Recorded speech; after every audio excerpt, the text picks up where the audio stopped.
गूंगी बहू, अंधी सास। एक परिवार में 5 लोग थे। ओम प्रकाश, उनकी पत्नी सुमित्रा, बहू भावना, बेटा राहुल और एक थी उनकी बेटी प्रियंका। वैसे तो ओम प्रकाश और सुमित्रा के घर में सब कुछ ठीक ठाक था, लेकिन सुमित्रा की एक आदत थी। घर में कुछ भी गलत या सही हो तो वो किसी से कुछ नहीं कहती। और भावना स्वभाव की इतनी सीधी सादी थी कि अगर कोई उसके साथ गलत भी करता तो भी वो उसे कुछ नहीं कह पाती।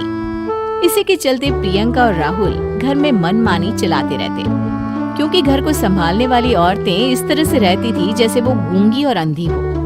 माँ, मैं अपनी सहेलियों के साथ पिकनिक पर जा रही हूँ। ठीक है बेटा, चली जाओ।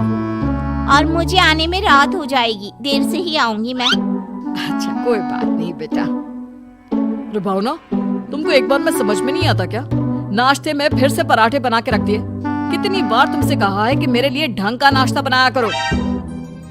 ठीक है जी, आगे से ध्यान रखूंगी। अरे ये बहू से किस तरह से बात कर रहे हो तुम राहुल? अरे तो और क्या करूं पापा, इसको कही बात एक बार में समझ में ही नहीं आती। सुमित्रा, तुम अपने बेटे को समझाती क्यों नहीं? बहू से बात करने का ये क्या तरीका है? अरे जिसकी जैसी मर्जी आए करो, मुझे क्या। भावना बेटा, तुम भी तो कभी कुछ कहा करो। इस तरह क्यों सबकी बातें सुनती रहती हो? कोई बात नहीं पापा जी, सब ठीक है। रात को काफी देर तक प्रियंका घर नहीं आती और जब वापस लौट कर आती है तो एक लड़की के साथ बाइक पर बैठकर सुमित्रा और भावना दोनों ही प्रियंका को लड़की के साथ देख लेते हैं। आज तो जोर से डांट पड़ने वाली है, लेकिन मैं डर क्यों रही हूँ? माँ तो सब कुछ देखकर भी अंधी बनी रहती है। और रही बात भाभी की, वो किसी को कुछ नहीं बताने वाली। कहने को भगवान ने आवाज दी है, लेकिन गूंगी है गूंगी। अरे प्रियंका बेटा, इतनी रात को कॉलेज से लौट कर आ रही हो? कहाँ गई थी तुम?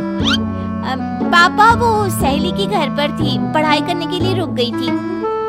अच्छा, ठीक है, जाओ अपने कमरे में जाओ और सो जाओ। सुमित्रा ने अपनी बेटी को एक लड़की के साथ इतनी रात को आते देखकर भी उससे कुछ नहीं कहा और भावना ने भी इस बारे में किसी से कोई बात नहीं की। कुछ दिनों के बाद मामा जी का फोन आया था। उन्होंने प्रियंका के लिए कोई रिश्ता ढूंढा है। लड़के वाले उसे देखने आ रहे हैं। अरे मुझे नहीं करनी शादी वादी, किसी लड़की को बुलाने की कोई जरूरत नहीं है। ये तुम क्या कर रही हो प्रियंका बेटा? तुम्हारी शादी की उम्र हो चली है और तुम्हारे मामा जी ने बहुत अच्छा रिश्ता बताया है। पापा, आप जिद क्यों कर रहे हैं? और आप क्यों मेरी मर्जी के खिलाफ शादी कराना चाहते हैं? तो माँ, इसको समझाइए ना। आपकी बेटी, आप तो बस चुपचाप सब कुछ होते हुए भी देखती रहती हैं। अरे तो क्या कहूँ, और मेरे कहने से क्या हो जाएगा? वैसे भी गलत क्या हो रहा है, सब कुछ सही तो है। भावना बहू, देखो तो प्रियंका हमारी बात नहीं समझेगी, लेकिन वो तुम्हारी हम उम्र है। क्या पता तुम्हारे कहने से उसे कुछ समझ में आ जाए। नहीं पापा जी, मेरे कहने से कुछ नहीं होगा। मैं प्रियंका को कैसे समझा सकती हूँ? वो ननद है मेरी, कहीं मेरी किसी बात का बुरा मान गई तो? सुमित्रा और भावना में से कोई भी प्रियंका को कुछ नहीं समझाता। इस बात से राहुल और ओम प्रकाश जी दोनों ही परेशान हो जाते हैं। और फिर जब लड़का प्रियंका को देखने के लिए आता है, मुझे आपकी बेटी बहुत पसंद है, मैं उसके साथ शादी करने के लिए तैयार हूँ।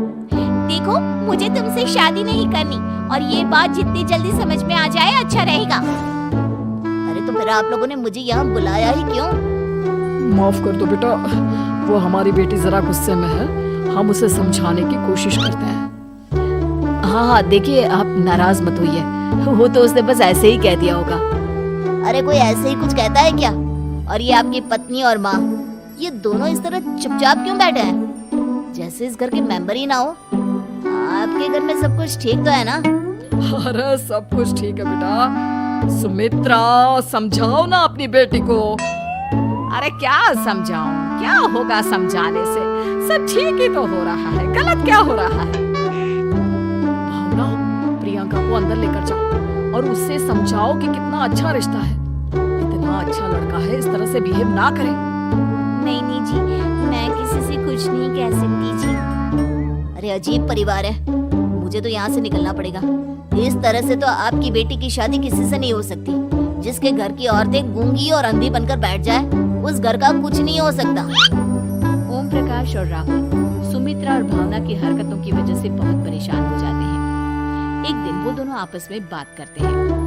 वापस समझ में नहीं आता कि भावना और माँ को कैसे समझाया जाए। सही कहते हो बेटा, तुम और मैं काम के सिलसिले में सारा दिन घर के बाहर रहते हैं और घर की दोनों औरतें जिन्हें सारा घर संभालना चाहिए गूंगी और अंधी बनकर रहती हैं। पापा आप ही बताइए इसका क्या उपाय है? मेरी तो कुछ समझ में नहीं आता बेटा, लेकिन हमें कुछ तो करना पड़ेगा क्योंकि इन सब की वजह से प्रियंका बहुत ज्यादा बिगड़ती जा रही है। तुमने देखा उसे किस तरह से बिहेव किया था। अरे लेकिन पापा हम करेंगे क्या? हमें एक नाटक करना होगा। कुछ दिनों के लिए हम भी गूंगे और बहरे बन जाते हैं, उसके बाद इन दोनों औरतों को अकल आएगी।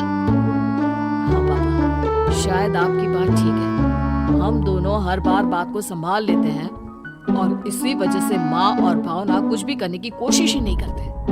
और फिर अगले दिन भावना, नाश्ते में क्या बनाया है? जी पराठे बनाए हैं। मेरे लिए पोहा बना दो। अच्छा जी ठीक है, अभी बना देती हूँ जी। बहू, नाश्ते में क्या बनाया है? पापा जी पराठे हैं और पोहे बन रहे हैं। अरे बहू, मुझे तो उपमा खाने का मन था, मेरे लिए उपमा बना दो। ठीक है पापा जी, अभी बना देती हूँ। भाभी जल्दी से जरा मेरा कॉलेज का टिफिन तो पैक कर देना। और सुनो, मुझे ना भिंडी की सब्जी खाने का मन है। सुमित्रा चुपचाप बैठी बैठी सब कुछ देख रही थी। उसने किसी से कुछ भी नहीं कहा और ये देखकर भावना को मन ही मन गुस्सा आ रहा था, लेकिन वो किसी से कुछ नहीं कह रही थी। उसे लग रहा था कि ओम प्रकाश जी जो हमेशा उसके साइड लेते थे वो भी आज चुपचाप बैठे हुए थे। शाम के वक्त प्रियंका अपने बहुत सारे दोस्तों को लेकर घर आती है और उधर दूसरी तरफ से राहुल भी अपने ऑफिस के दोस्तों को लेकर घर आ जाता है। प्रियंका अपने कमरे में तेज म्यूजिक चलाकर डांस करती है और राहुल अपने दोस्तों के साथ बैठकर जोर जोर से हंस रहा था। प्रियंका और राहुल मिलकर पूरे घर को अस्त व्यस्त कर देते हैं, लेकिन भावना उनसे कोई शिकायत नहीं करती और सुमित्रा जी भी चुपचाप बैठी रहती है। लेकिन भावना और सुमित्रा के अंदर का गुस्सा धीरे धीरे बढ़ रहा था। फिर रात को ओम प्रकाश और राहुल एक दूसरे से बातें करते हैं।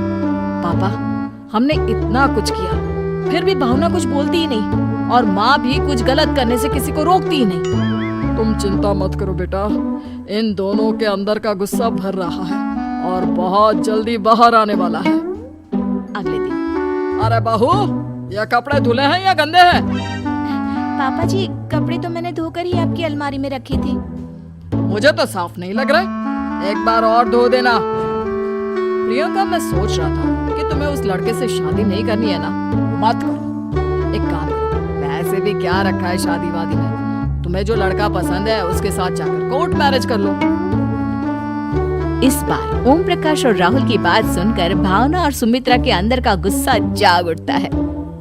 मैं किसी से कुछ कहती नहीं जी, इसका मतलब ये है कि आप लोग मुझे परेशान करते ही रहेंगे। कल 4 बार मुझसे नाश्ता बनवाया, आज पापा जी मुझसे धुले हुए कपड़ों को बार बार धुलवा रहे हैं। अरे मैं इंसान हूँ जी, कोई मशीन नहीं हूँ।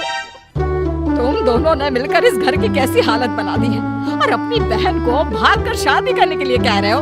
तुम भाई हो या दुश्मन? ओम प्रकाश और राहुल जोर जोर से हंसने लगते हैं। अरे इसमें हंसने की क्या बात है? हम लोग यहाँ इतने परेशान हो रहे हैं जी, तुम लोगों को ऐसी हरकत करने के बाद भी हंसी आ रही है। ये क्या कर रहे हैं जी आप दोनों? यही तो हम चाहते थे कि सुमित्रा तुम अंधी होकर ना बैठी रहो। घर में कुछ भी गलत हो तो उसे रोकने की कोशिश करो। और भावना, तुम अपने साथ हो रहे गलत व्यवहार पर भी कभी मुंह नहीं खोलती, ये सही बात नहीं है। मैं चाहता था कि तुम्हारी भी जुबान खुले, तुम गलत बात का विरोध करो। गूंगी बहू और अंधी सास की ये जोड़ी इस घर में अब नहीं चलेगी। अगर आपको हमारी ये कहानी अच्छी लगी तो कमेंट करके जरूर बताएं और आप ऐसी ही और कहानी सुनना चाहते हैं तो हमारे चैनल को सब्सक्राइब कर बेल बटन दबाएं, वीडियो को लाइक करें और शेयर करना न भूलें।